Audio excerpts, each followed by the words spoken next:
Me acompaña Henry Rafael, él es presidente del Instituto de Comunicación Política y Gobierno del Perú. Henry, buenos días y bienvenido a Panamá. Buenos días, si activas el audio, que no te escuchamos, para poder llevar a cabo esta conversación, porque vamos a hablar de estas elecciones con uno de los países que yo creo que Panamá tiene más relaciones históricas desde siempre, incluso antes de la conquista y de la colonia española, ya existía esa comunicación entre Panamá y Perú. Henry, buenos días. Muy buenos días a ustedes dos, Fernando. Quiero trasladarles también el saludo y el cariño de Perú para todos los panameños, ¿no? Además, un grato país al cual de vez en cuando visito. Bueno, ¿qué debe pasar este domingo? Porque yo creo que es un récord de cantidad de candidatos presidenciales. Y también decía el ingeniero Blandón, mi contertulio de todas las mañanas, que es un récord también que de los presidentes que lleguen, tal vez a la segunda vuelta llegan con el porcentaje más bajo de apoyo popular de toda la historia política y de lo que se analiza. Sí, ciertamente, Fernando, haces un buen apunte y estaba escuchando a José Blandón en su análisis y efectivamente nunca se había dado en la historia del Perú unas elecciones tan extrañas. Primero por la cantidad de candidatos presidenciales, 18 candidatos presidenciales para gobernar el país, no es poca cosa. Y en segundo lugar, creo yo que los grupos políticos ideológicos dividieron mucho, demuestran mucho la incapacidad de liderazgo que hay luego de los escándalos de corrupción Sí, que más o menos nos han gobernado durante 5 años. pero es decir, un grado de no solamente de atomización que existe realmente en la población peruana y un grado parece un concurso de disparates, porque nosotros vemos las propuestas de estos señores y cada uno, bueno, hay uno que dice que tiene la cura contra el coronavirus, es decir, hay de todo y cada uno con la idea más disparatada. Sí, es ciertamente, y esa creo que es la razón. Hubieron debates presidenciales donde muy pocos candidatos, la verdad, contados quizás con la mano, con los dedos de una sola mano, y eso, se dedicaron a contar propuestas. Efectivamente, han habido mucho populismo. Venimos de una sociedad resquebrajada. Recuerda que el Perú en el Henry, continente tiene los indicadores sí. más difíciles, por decirlo así, en el tema sanitario y económico. Y entonces, sí, muchos disparates de propuestas, mucho populismo y poca capacidad de buscar soluciones en común. De hecho, mi opinión es que en el Perú este domingo la gente va a votar primero pensando con el bolsillo, porque la economía les devuelve la necesidad de quizás tomar una decisión más allá de pensamientos políticos o ideológicos. Y segundo lugar, creo que va a castigar de alguna otra forma al gobierno de Vizcarra, al actual presidente Sagasti y a todos los grupos de poder político que, digamos, estuvieron en el poder en los últimos 20 años, ya sea como ministros, consultores, asesores, etcétera, pero de alguna otra forma la ciudadanía creo que nos está haciendo responsables de la situación económica y política que vivimos. Don José Blandón con nosotros, Henry. Buenos días, Henry. Un placer tenerte con nosotros para hablar un poco de Perú. Hemos estado dedicando la mañana a analizar lo que está pasando en Sudamérica y particularmente en Perú. Tengo un profundo cariño y mucha gente que conozco en Perú y aprecio. Una de Gracias, las José. cosas que más me preocupa con respecto a estas próximas elecciones no solo es la fragmentación presidencial para el voto, sino la fragmentación que se va a producir en el Congreso del Perú.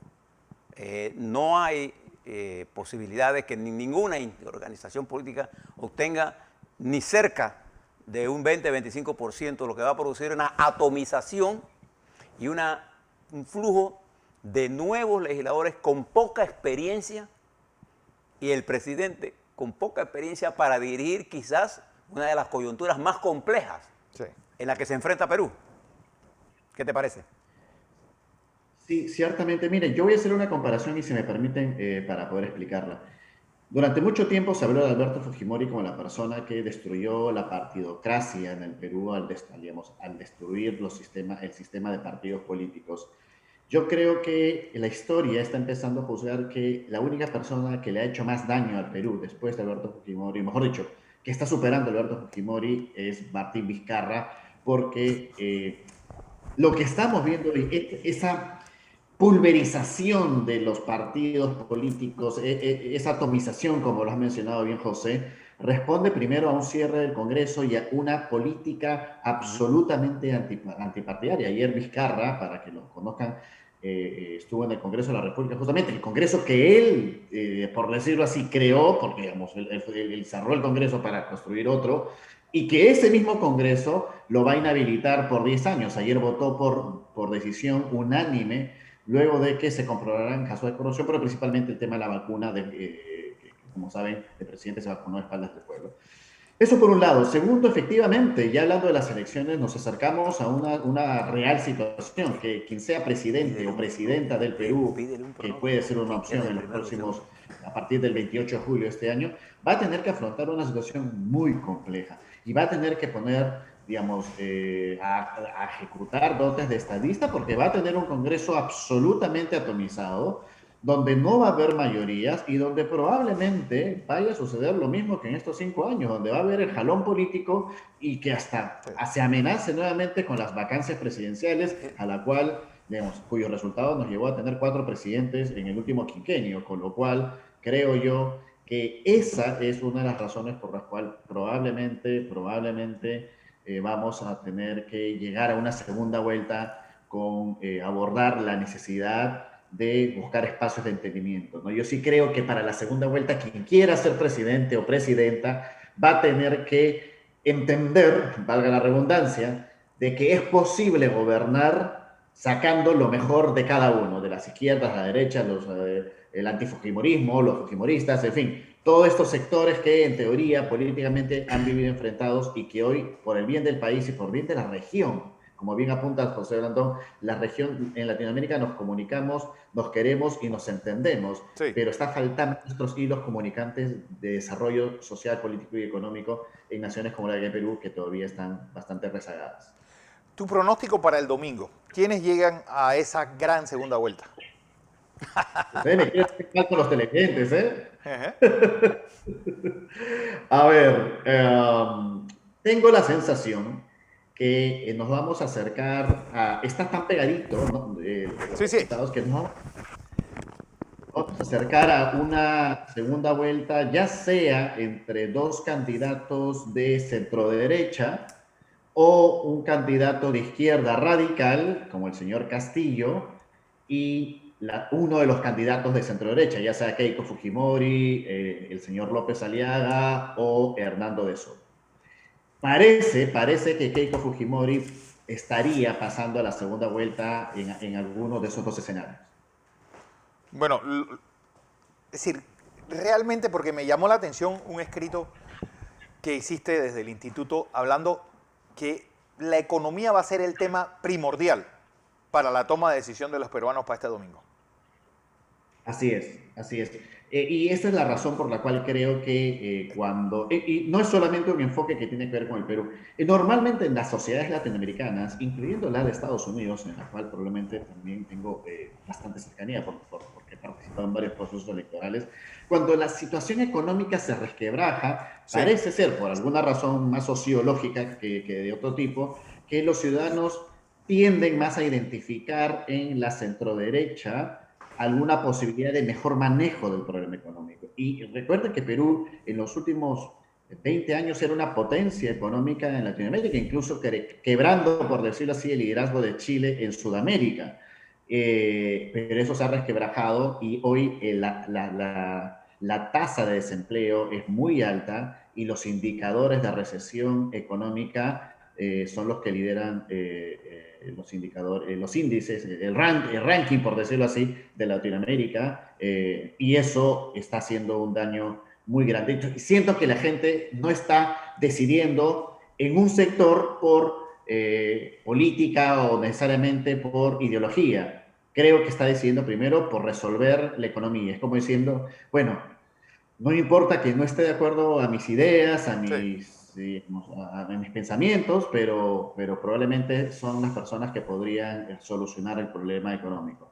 Y después tenemos otro gran grupo de peruanos que sí van a votar por pensamiento ideológico. Creo Sí. que Castillo, que es un candidato que está viniendo desde atrás, galopando, y que nadie vio, y que los dominicales y los medios de comunicación ensombrecieron, nunca le dieron entrevistas, no salieron en medios de televisión. Todo parece indicar que él podría ser la persona que aparezca en segunda vuelta, y él pertenece a una izquierda bastante radical, una izquierda Claro. que incluso, esa izquierda la que él representa, probablemente estuvo muy cercana a Sendero Luminoso, y en el otro lado, a una persona de ultraderecha, como Rafael López Aliaga, ambos teniendo discursos absolutamente sectarios. Por eso digo, hay una población de centro que probablemente Sí. va a buscar para resolver el problema de economía, y hay una población ideológica que está sesgada, o no sesgada, digamos, parametrada, tanto hacia la izquierda como hacia la derecha. Puede haber un movimiento gregario en el área andina, es decir, que lo ocurrido en Bolivia con la llegada de Arce,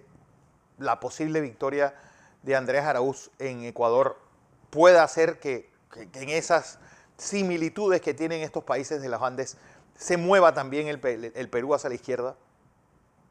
Sí, sí la hay, y de hecho la estamos viendo ahora mismo, como te decía. Este candidato, y que es interesante que hablemos porque nadie ha hablado de este candidato en Nadie ha los hablado de últimos él, dos claro. meses en los medios de comunicación. Este señor se llama Castillo, Pedro Castillo. Pedro Castillo es un líder político que enarbola probablemente pensamientos, digamos, si había una centroizquierda, ¿no? Una suerte de liberalismo como el Partido Demócrata, para que lo entiendan nuestros televidentes de Panamá, si había una izquierda centro, esa izquierda centro está siendo superada por una izquierda radical, una izquierda que proviene exactamente de las montañas, como se dice, de los Andes, y que es de donde van a ganar los votos, que posiblemente lo lleve a segunda vuelta. O sea, se podría dar el caso es que si este señor Castillo pasa a la segunda vuelta, sean los votos de las zonas alejadas del país, donde todavía, digamos, es una vota, yo creo que termina siendo un voto de protesta también. Claro. Bueno, es un poco nacido de las áreas donde vivía el cabo Lituma, para llevarlo a las novelas de García, de Mario Vargas Llosa.